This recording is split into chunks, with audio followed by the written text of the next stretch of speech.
And oh, there's Jim. Hi, Jim. Welcome. You're our first guest here. Um, Let us know where you're coming in from. Rick and Carol, Stephanie. Hi, everyone. Emily, nice to see you again. If you want to let us know where you're tuning in from, what brought you here today. Hi, Paul Eddy. Awesome. So let's go ahead and get started.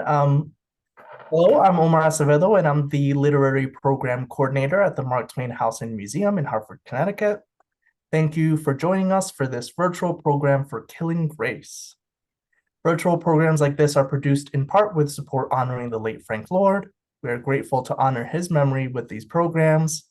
And I also want to thank our members. I know there are a few of you here in the audience. If you're not a member, please consider supporting our museum by becoming a member. There are so many benefits to becoming a member, like receiving free or discounted admission to our author programs, the house and museum, year-round discounts in the store, and much, much more. Please visit our website for more information. Now on to our guests. Peter Pritchard is our author. He graduated from Dartmouth and served in Army intelligence in Vietnam and was awarded the Bronze Star. He then became a top editor at USA Today and later joined the Freedom Forum, where he helped develop the museum in Washington, D.C., serving as its president and chair.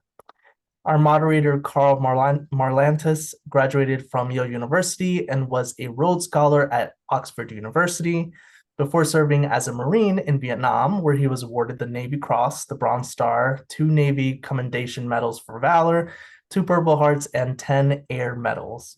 He is the best-selling author of Matterhorn, What It Is Like to Go to War, Deep River, and Cold Victory. Now, during this event, we encourage you to have a conversation with each other in the chat.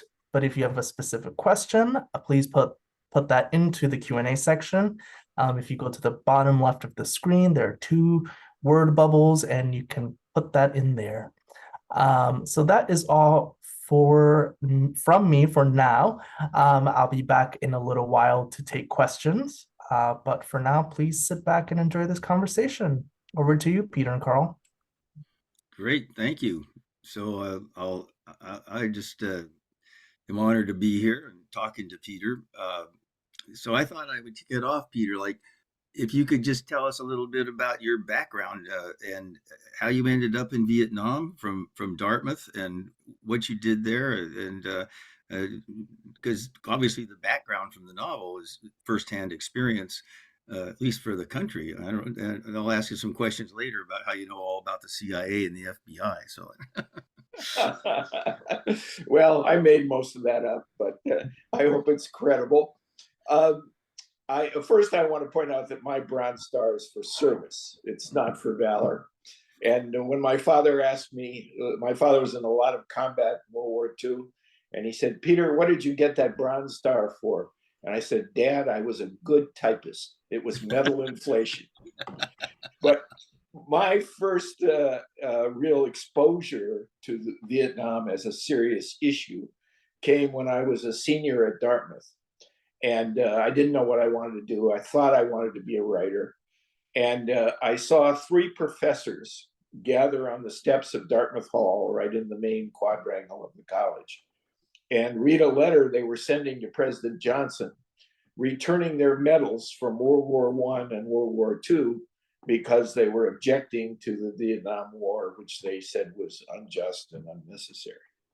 And so I watched that, and I didn't have any strong feelings about the war. And I thought it must be pretty serious if these guys are sending their medals back. Then, but as give the me year, a date. Was this it 1965? was in the fall of '65. Yeah. Yeah. Okay. And, and of course, I was graduating the next spring and didn't know what I wanted to do. And it was right when the buildup was starting. And Johnson had increased the numbers required by the draft. And so it looked like there was a chance I could get drafted. So I was sort of desperate to get out of it. So I tried to dodge it by teaching high school in Northfield, Massachusetts. And that was a disservice to me and to my students. I had no teacher training.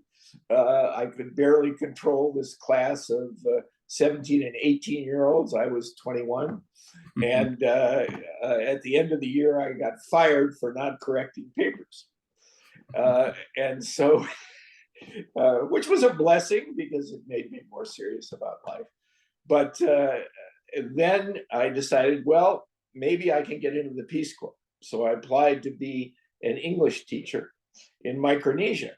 And one day in the spring of '67, I walked out to my mailbox in Amherst, Mass, and I had two letters.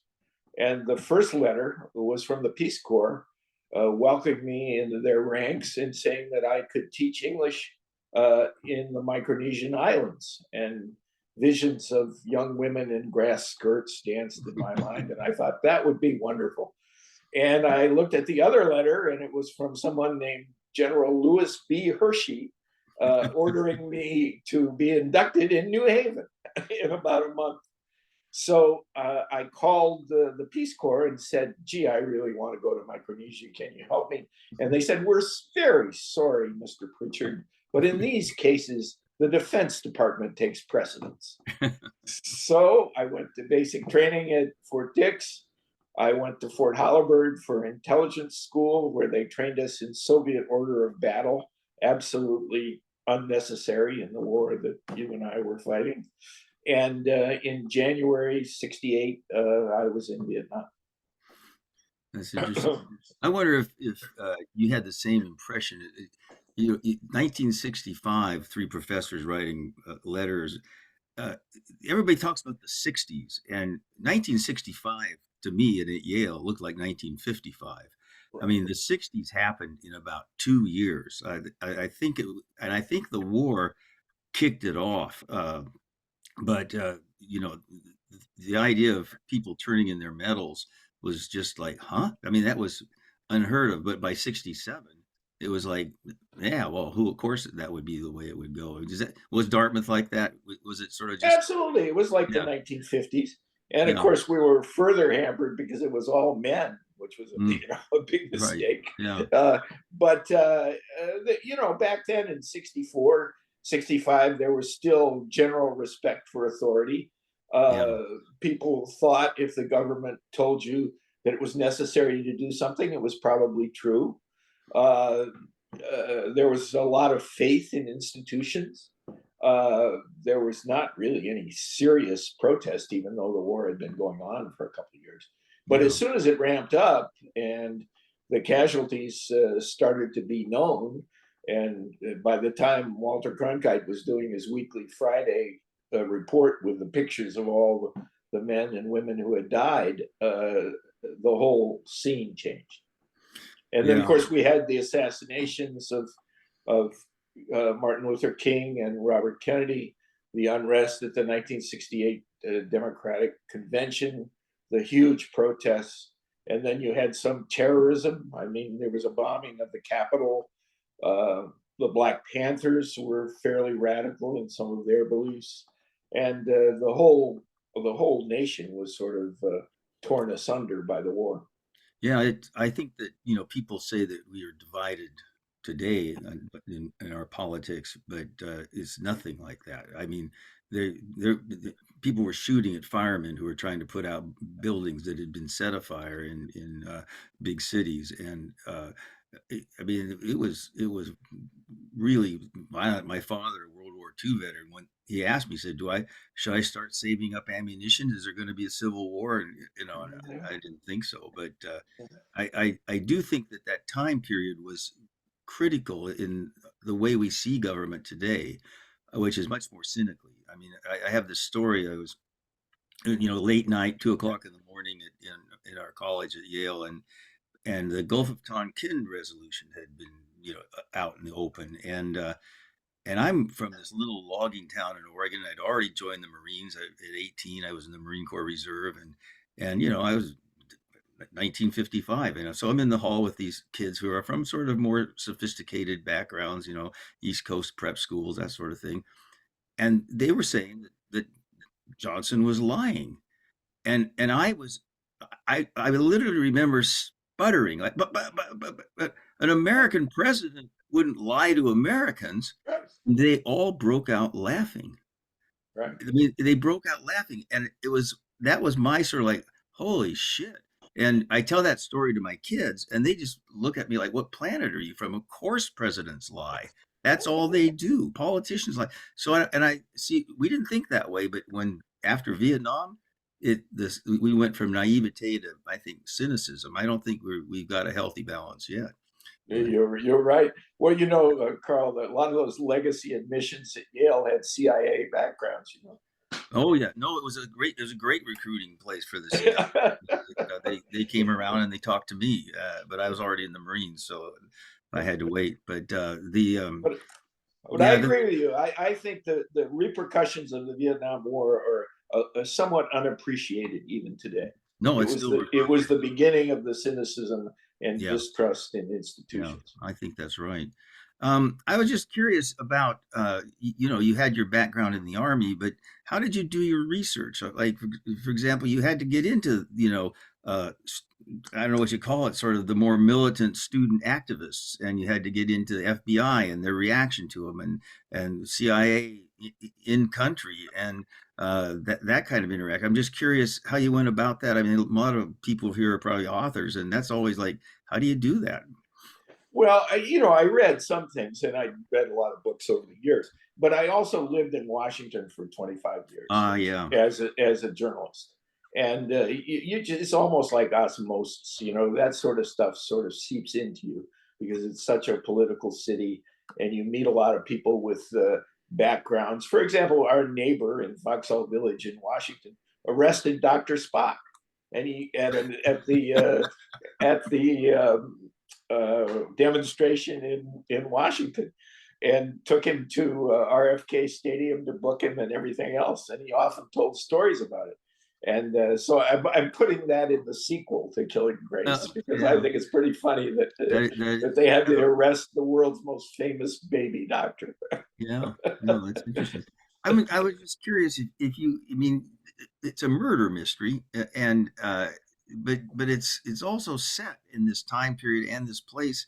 I mean, you were trying to do more than just tell a murder story. I mean, I think that you were sort of trying to, in a way, suss out the 60s because so I'm curious if you had personal relationships with protesters or the more violent kind or were you just imagining them or well, what? it was mostly imagination. I mean, I didn't have any personal relationships with somebody like Jerry Rubin or Abby Hoffman. But when you've read as much journalism as I have, you know quite a bit about them because you've edited stories or looked at stories or been to protests or covered protests, and then you read a couple books and you get the general idea. It's not that hard, I don't think, in many ways.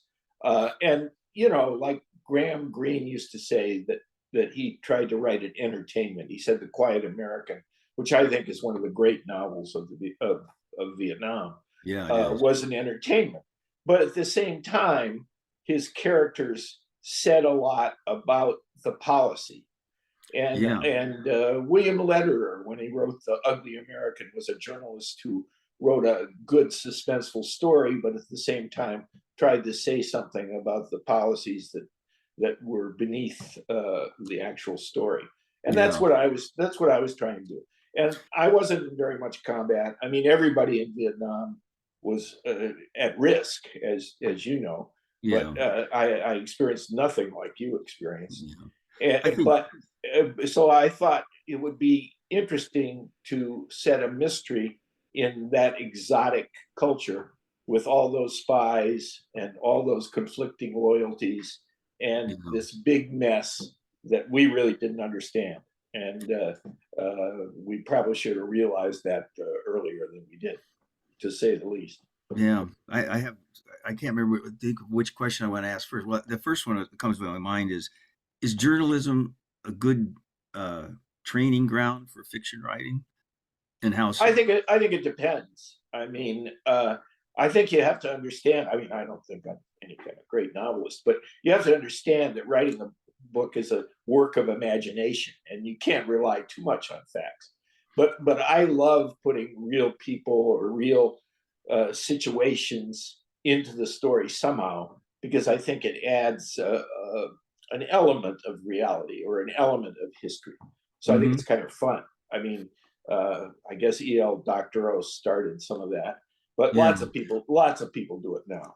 And I think it gives you a vehicle that you can comment on and use your imagination to pull out other strands.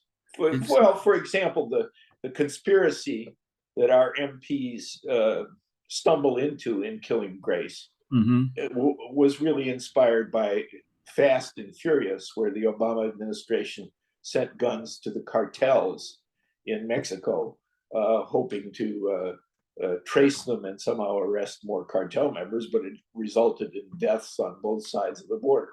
I mean, what could go wrong? Right. And, you know, that's like the typical kind of thing the government does every so often that is just really stupid. Yeah, that's absolutely true.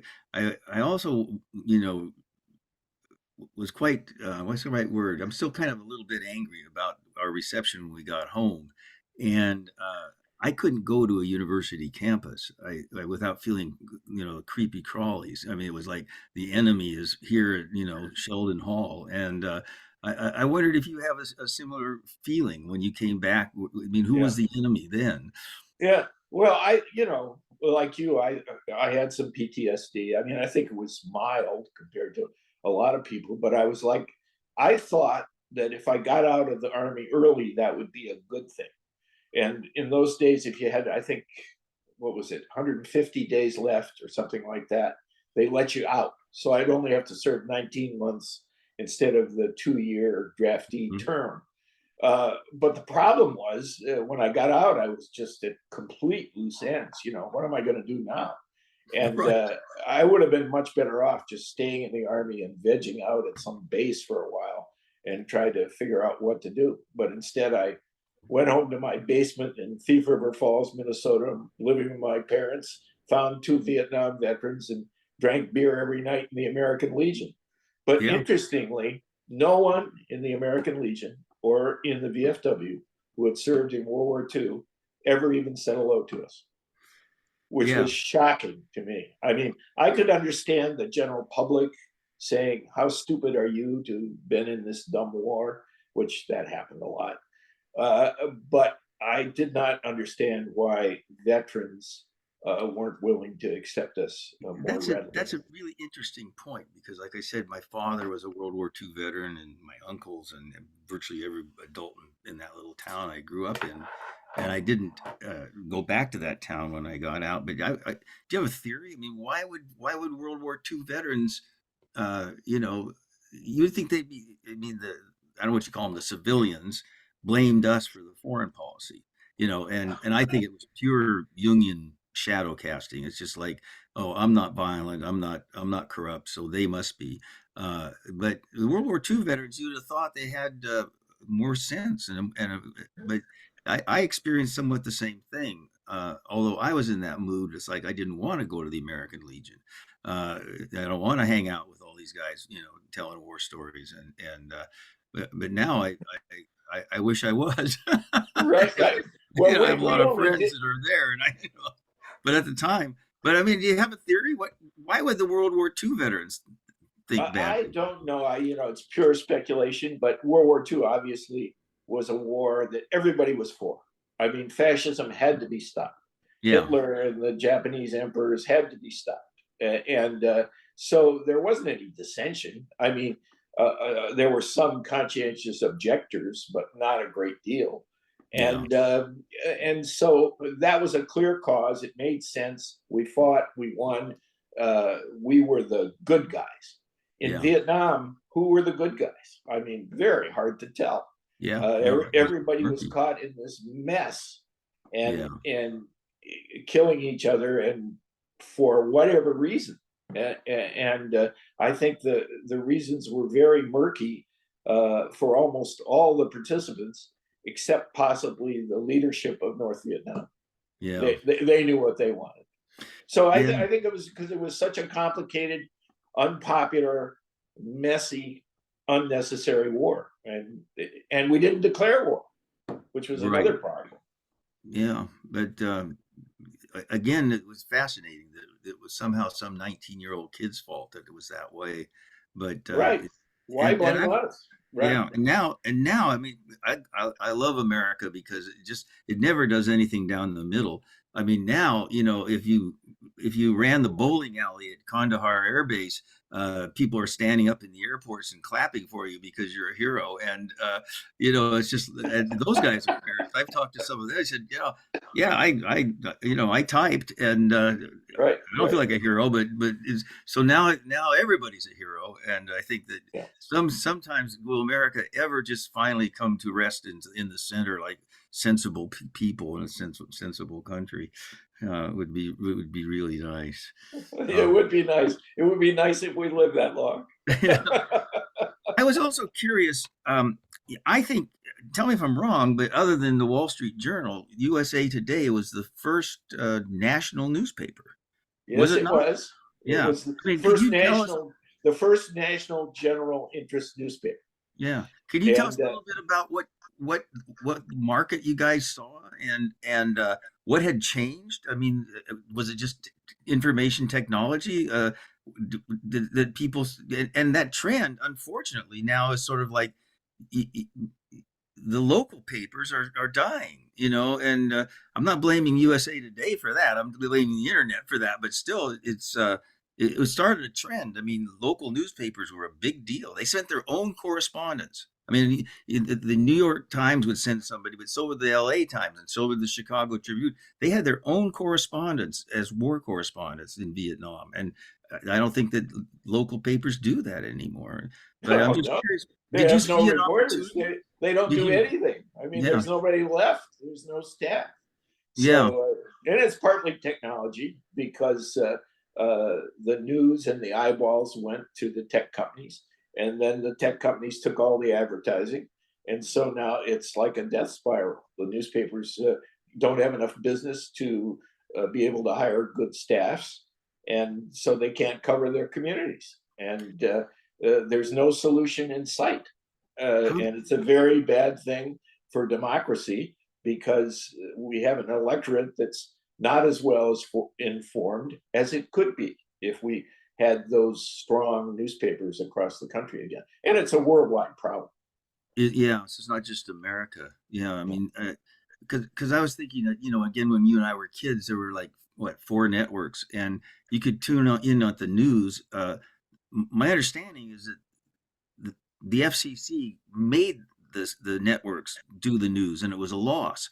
Everybody knew that those reporters didn't get market share, so their stories were geared toward it, and you could switch between CBS, NBC, ABC, and the stories were the same. I mean, it was like this, and we've lost that, and I think that now, I mean, we're so siloed that you don't know, what's going on, and it is scary. Is And there? to be well informed today, in many cases, you have to go to the original source material. You have to do the job of being a reporter yourself Wow, and because who's going to do that? because the because the profession is not doing it for you Yeah. generally, and You, so it's very sad, really. yeah. And you when you travel a lot, and when you travel, you hear people say, "Well, I used to read the paper, but now there's nothing in it." And the television stations used to rely on the newspapers for a lot of their news, Right. and they're facing the same dilemma. They've lost advertising, except for political advertising and ambulance chasers, and Yeah. so it's a very dire situation, and I don't know what the answer is, and I don't think anybody has proposed a great answer. Some people think nonprofit news sources are the answer, but they get grants for a couple of years. It's hard to sustain it. Yeah. It would require Jeff Bezos not buying the Washington Post, but And putting millions of dollars into some kind of research organization. And even then, people would be suspicious. Well, they're all paid by him, and so they're biased. But right. I mean, people have always faced that, but I think that another thing I'm always interested in is y- as a writer, female characters. You've got Grace, and I had Ino, and Yeah. people sort of talk, well, how do you do that? And I say, well, I'm married with three daughters, and that they beat me up all the time, so I don't have any trouble with female characters because if I write one and it's a little bit off tone, one of those four females will say, no, no, she would not think like that. You better change that, because they're first readers, and I have a great advantage. But I was just curious how you negotiated that particular I completely agree. I think that every male writer ought to have strong women in his life. yeah, Strong, literate women. I'm lucky yeah. enough to have Who will put up with your first one. drafts? I mean, Right, first right. drafts are But so bad. I mean, you've been in journalism, and uh, again, writers. I don't know any writers that just sit down and write their novel. I mean, I think that maybe 10% of the work is the first draft, and the rest of it's editing. I oh, mean, yeah, it's just rewriting. yeah, You just have to keep rewriting, and that's what makes it so long and torturous sometimes. yeah, As Kate Atkinson, the great Scottish writer, said once, you always wonder if you can pull it off, yeah, and it's really true. I mean, and you don't know until it's over, and yeah. until you see what people think of it. Yeah, Uh, I always tell we people that the first draft is the romance, and then the rest of the novel is the marriage. You know, Right. Exactly. And some yeah, some idea comes into your head and you think, oh, wouldn't it be great? I can do this. yeah, I can, make J. Edgar Hoover a character that Tommy Banks doesn't like. it's right. Well, that's Oh, not a bad idea, but it's a yeah, long way to get from yeah. here to there.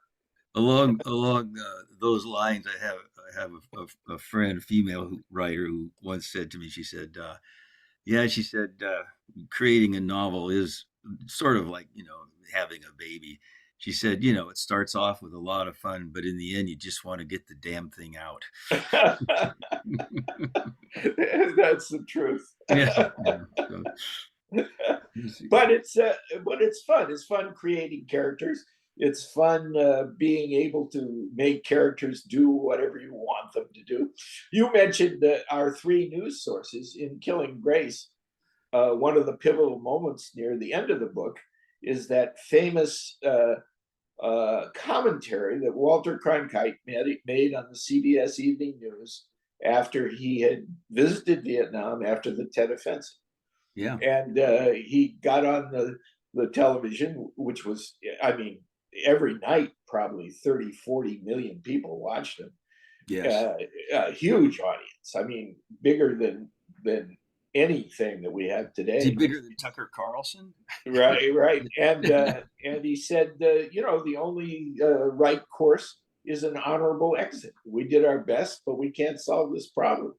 And it had and afterwards, President Johnson said, "If I've lost Cronkite, I've lost the country." Yeah, And that was a service that he did, and he very rarely ventured into opinion. He was yeah, almost always objective and factual and fair, and he had an effect, and I think it helped begin to end the war. yeah. I mean, he actually went to Way after the Marines had been fighting there for some time, and it, it was amazing how little information was getting out. It wasn't like the Marines were trying to hide it.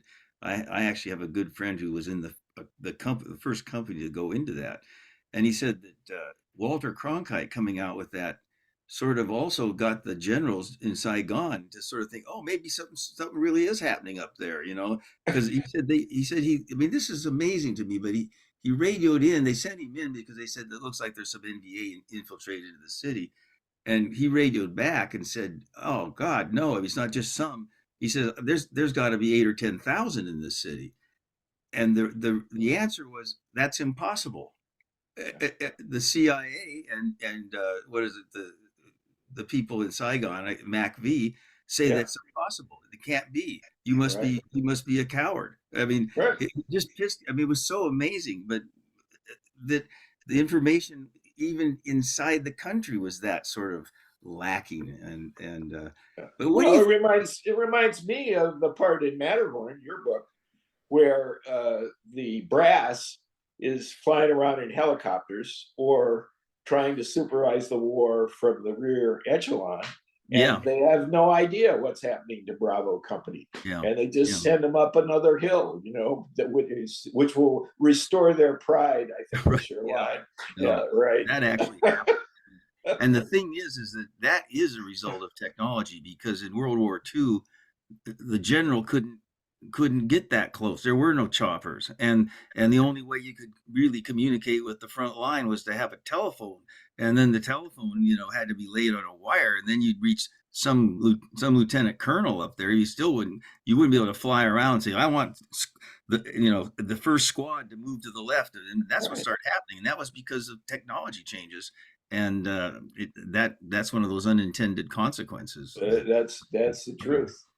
What do you think made Walter Cronkite, or people like him, Edward R. Murrow, such iconic?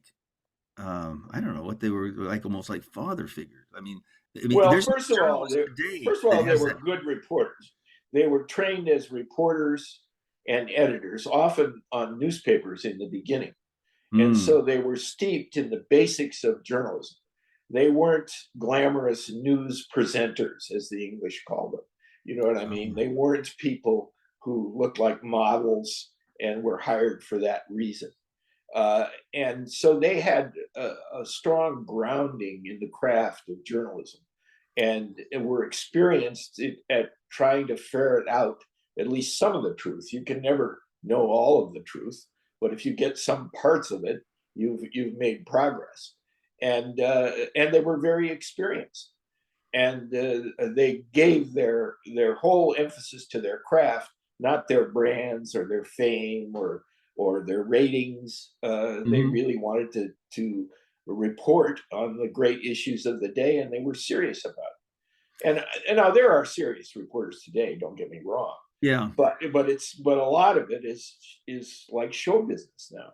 I Well, mean, it's marketing. you even have reporters at national newspapers who are trying to make their own brands on Twitter or now X, rather than going out and interviewing people about what's going on. Uh, Yeah. so the fact that well, I don't want to get into a lot of politics, but the fact that most national reporters had no idea Trump had a chance to win in 2016 is a failure of journalism. Yeah. Yeah. And it's just they don't have the resources. Uh, they don't know how to compete with the internet. Nobody really does. You have to sort of join it, and then you're in a Wild West environment. So it's a very difficult environment for fact finding and honest, thorough journalism. Why can't a newspaper just go on the internet? I mean, and have the same kind of integrity. Well, What forces? they do have websites and they do have social media presence, but they're not getting paid for it. So a Yeah. lot of that news is being picked up by Facebook or Instagram or whatever X, and they're not paying for it. And now artificial intelligence is an even bigger threat because it's trawling the web for everything. I mean, what we're doing tonight, we're not being paid, but Right. could go into an artificial intelligence answer about the Vietnam War. You know what I mean? Sure. Yeah. And so in the And old apparently, days, yeah. it's just a whole new world that has turned the information environment upside down. It's a bit frightening, the way it's going down, and I'm with you. I don't know how it's going to get turned around, because the there was always the three branches of government, but there was what did you call it, the fourth estate. Everybody assumed Right, there would be an active journalist element in right, in our democracy, right, and right. that is going away, Yeah. as is, I think, Congress is just feckless. What do you think? 20% of them actually have the country. I'm sorry to be so cynical, but Oh, I know you what you're as saying. opposed to just getting like you say, getting some time on the right TV shows and Right. so it is a scary moment. I just some people say, well, the American people always come through, and I so far so good. But it's who was it? It was Martin Luther King that said, you'll never stop fighting it. Fascism or injustice. He says you never solve it. And I think that probably what's happened is that we thought, oh, we've solved it. The Cold War is over, and it's the end of history, and everything's going to be fine, and we don't have any civil rights problems anymore because we solved that in the 60s and 70s. Yeah. And I think people just sort of just um, set back, and what MLK was saying is that you never set back, never. You have to always be fighting it because my opinion is human nature is just very hard to overcome. I have this image is stuck with me. Um, what was her name? Jane Goodall, who studied chimpanzees. Uh, she said that she was watching a chimpanzee tribe. I guess it's called a tribe. Uh, it was very amorphous organization, just sort of mothers with children, babies, and single males roaming around in the woods, and just sort of an amorphous organization. And a lion pride showed up, and suddenly, she said, within about 20 seconds, the entire organization of those chimpanzees changed. Alpha male in the center, alpha females around him, children protected by the other females and the alpha females, single male chimpanzees in a circle around the outside. Everything focused on the alpha male. And what was it driving it was fear. And if you think about these I guess you could call them sort of man on the white horse issues that we've got, the potential tyrant, the dictator, they feed on the fear. They're coming across the border, huh? You're going to have men in women's bathrooms.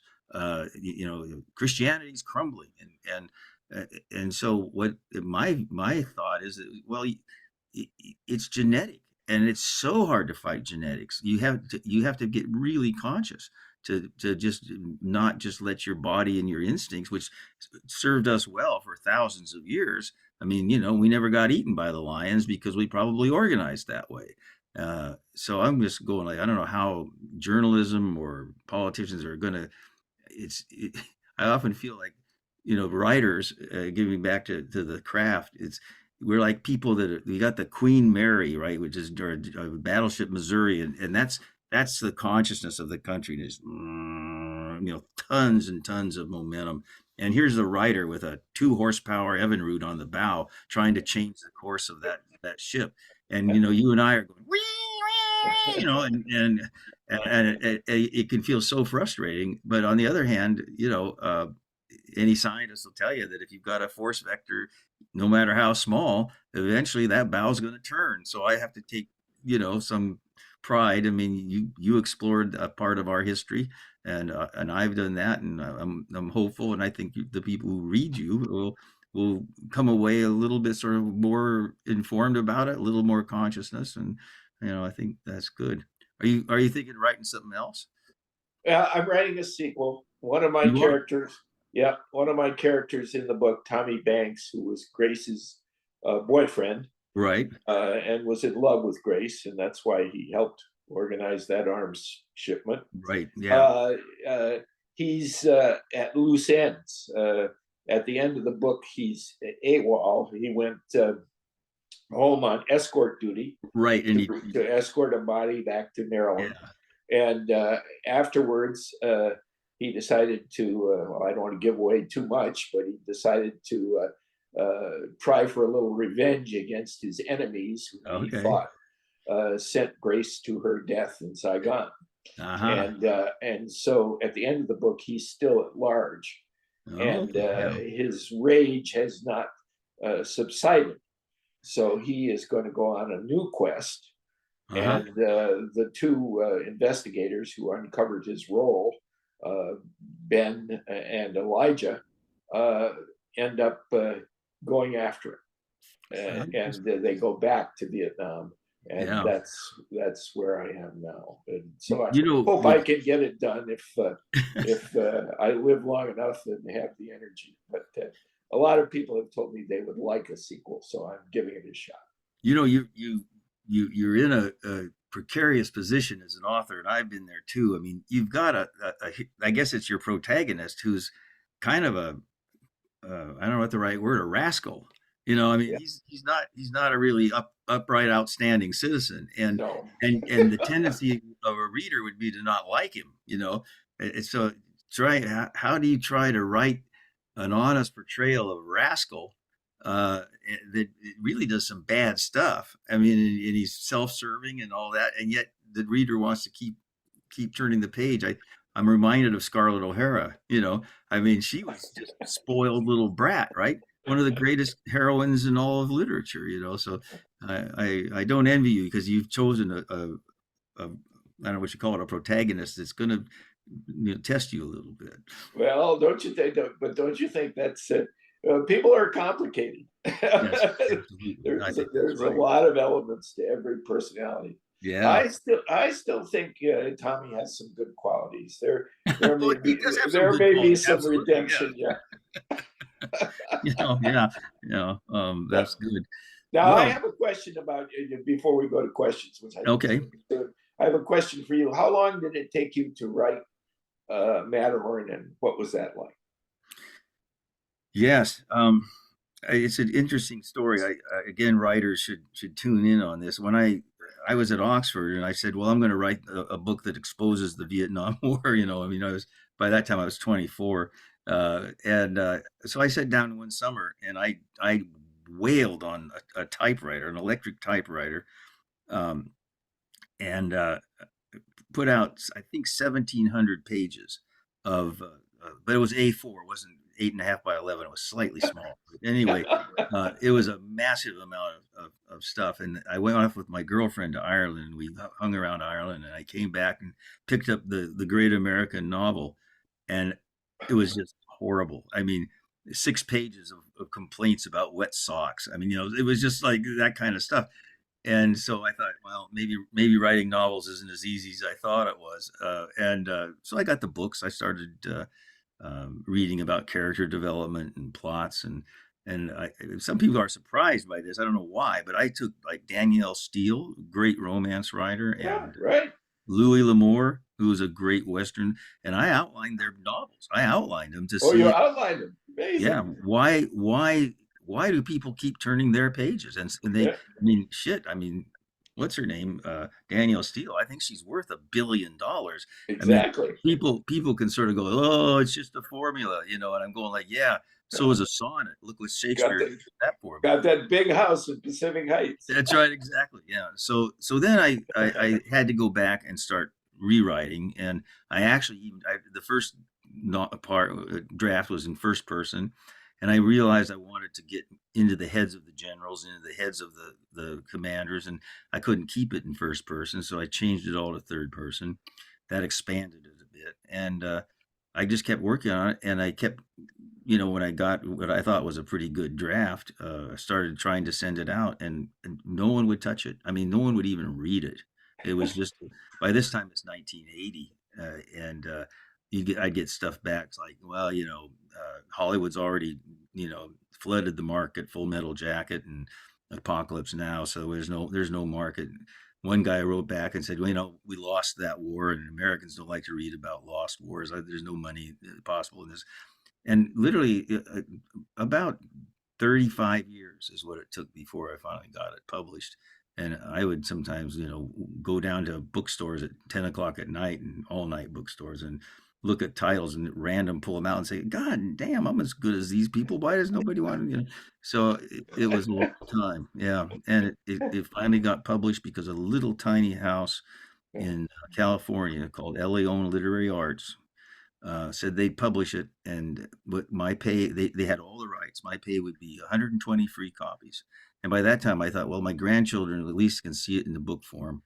And so I signed away all the rights, and I got 120 free copies, and they were in the garage. And now what? Yeah. And my wife came up with the idea that actually broke it free. She said, "Your problem is that no one will read it." I said, "Yeah, no one will look at it." And she said, "Why don't you enter it into contests? And if they have any integrity, they'll have to at least read the first 8 or 10 pages." And so we started looking at contests, and we had El Leon, who was two people, a nonprofit publishing house in Berkeley, sending stuff out, and uh, discovered great new writers program from Barnes and Noble. Some woman in you Yeah. know Milwaukee read it, sent it to New York, and went up to Jill Lamar, who was their chief fiction buyer, and she took it to publishers. And I remember it was tax day, April 15th, and I got 4 publishers from New York wanting to buy the book. That's because if the chief fiction buyer at Barnes and Noble Right. walks into your Right. office and says, "I got a Right. book for you," it's like sold, And Right. so it was just there is a lot of luck involved, and Yeah, right. and there's Well, also it's a great book. It's the best combat novel I've read of Vietnam. It's yeah, excellent. You to be congratulated. I'm proud of it, and you should be proud of yours as well. I wonder if we should let the audience have a crack I at it. think we should. Let's have some questions. Guys, I don't see any questions at the moment. I did ask them to submit questions, so maybe some will come in the next couple minutes. But I don't see anything at the moment. Okay. There's yeah, I was interested. How did you get interested in the Mark Twain House? I mean, did you read a lot of Mark Twain when you were a kid, or what got you involved in the Mark Twain House? Yeah, you're talking to me, right? Yeah. I'm not really involved. I'm an admirer. Oh, I've okay. been to the Mark Twain House. Paul, I've forgotten his last name, is a trustee of the Mark Twain House, and he and my wife are on a committee together at the Connecticut River Museum.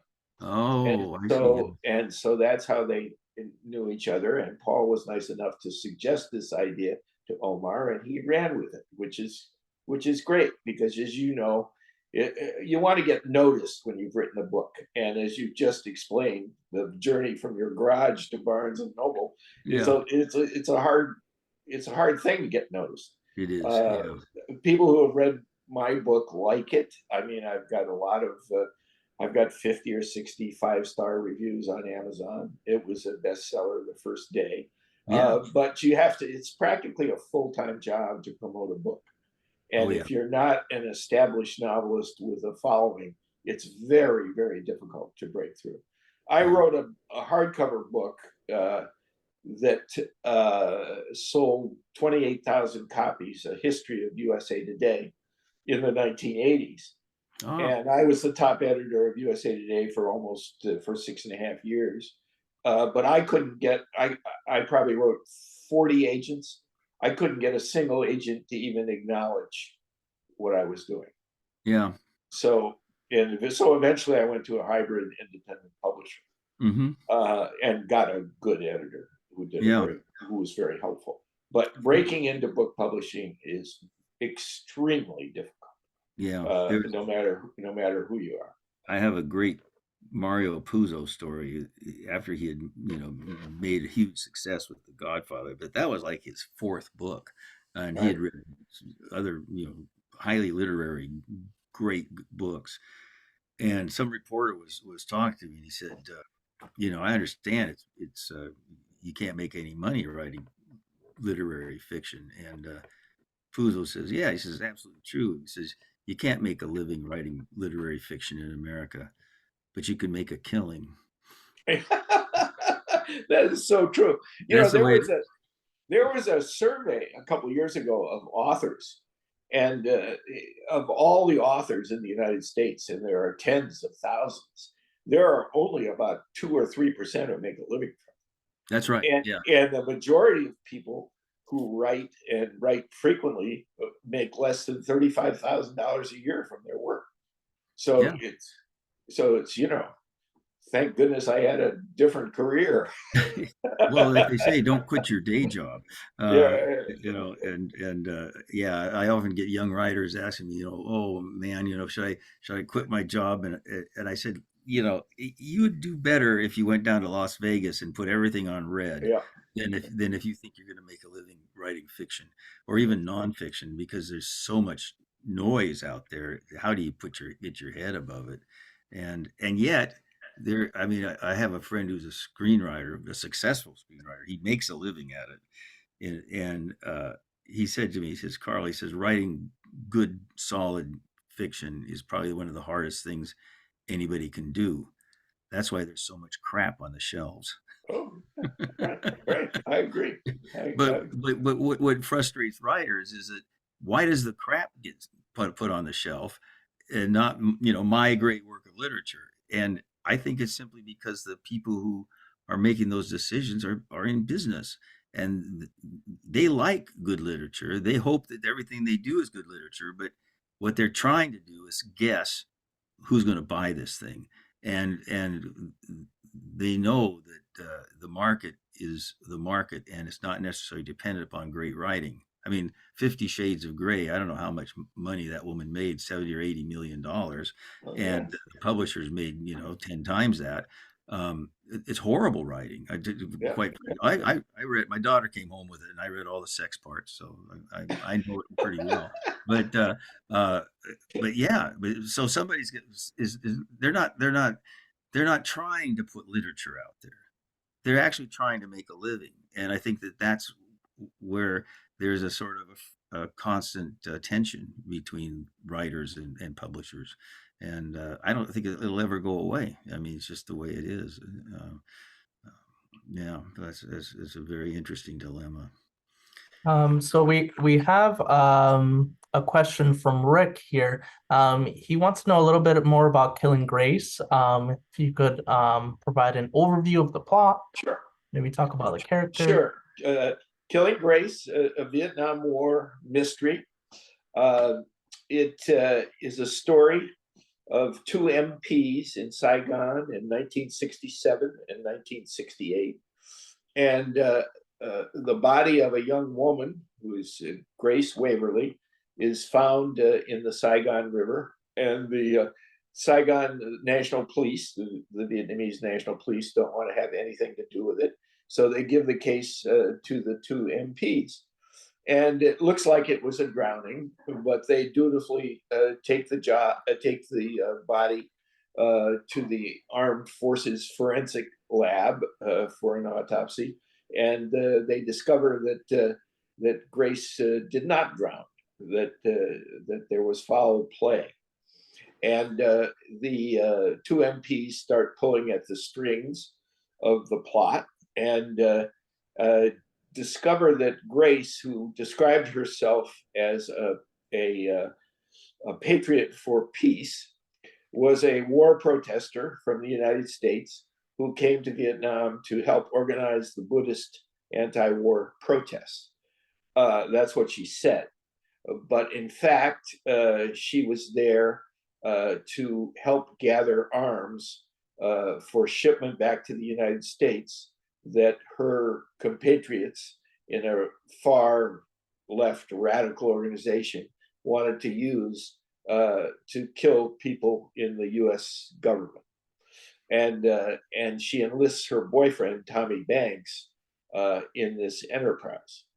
And so as the plot unfolds, gradually we want to know, A, will the arms get there? B, will the radicals be able to attack anybody?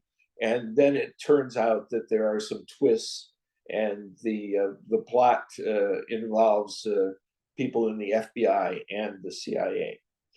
And I shouldn't go any further because I've already probably given away too much. But if you Google it and go on Amazon, the first, I don't know, 100 pages are there for free before you pay the meager $20 to actually buy one. And if you can't afford that, you can get the ebook for less. There you go. I think that the podcast is even less than that. But it's got 65-star reviews on Amazon, and it needs more. Right? So I'm afraid to read reviews My wife reads them, and she'll read the good parts of the good ones to me, and that's as far as I can go. But have you always been interested in mystery, detective writing? I mean, do you have some favorites? I mean, Nero Wolfe. Yes. Oh, yes. I have a lot of favorites. I was never that interested. I was interested more in literary novels from college and so forth. I really got interested in mysteries when I met my wife and got married. We've been married 52 years, and she has read every mystery writer in the world, and she can guess a plot after it's about 1/3 of the way along. She'll tell you who the bad guy is and who did the killing. But I love Martin Cruz Smith. Yes. I like Alan First, which is not really mysteries, more atmospheric. Spy stuff, but spy stuff, but he's very good. Obviously, John le Carré. Yeah. I like Kate Atkinson's stuff. I liked Mick Herron's books, which were made into a great TV series, Slow Horses. There's a lot of great mystery writers out there.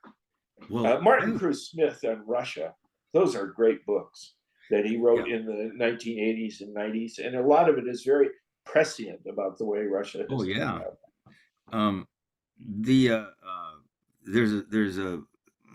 It wasn't a question, I guess it was a comment.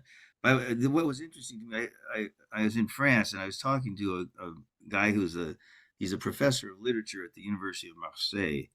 And I said to him, when you're teaching American literature, when you're teaching American literature, what literature is going to be taught in 100 years from now? And he said, Dashiell Hammett and who did Perry Mason, and I said, what? And he said, American mystery writers are going to be the ones that the literati of 100 years from now, because they invented something new, and they did it really well. That sort of surprised me. And again, it's that thing. It's like, formulas, right? No, sonnets. Michael Connelly is really good. You always learn stuff from his books, about the legal system. Bosch, right? Isn't that his character is Bosch? Is that Bosch? And now he's got some subsidiary characters, because he's written so many books. Daniel Silva is very good. Yeah. There are a lot of great writers. We're blessed that way. Yeah. Well, just dropping a name, just yesterday, I was talking with Michael Connelly because I'm involved in a documentary with him. There's a group of Marines that are old retired Marines, my age. Guys were getting buried in Riverside Veteran Cemetery with no family, no friends, they just were getting buried.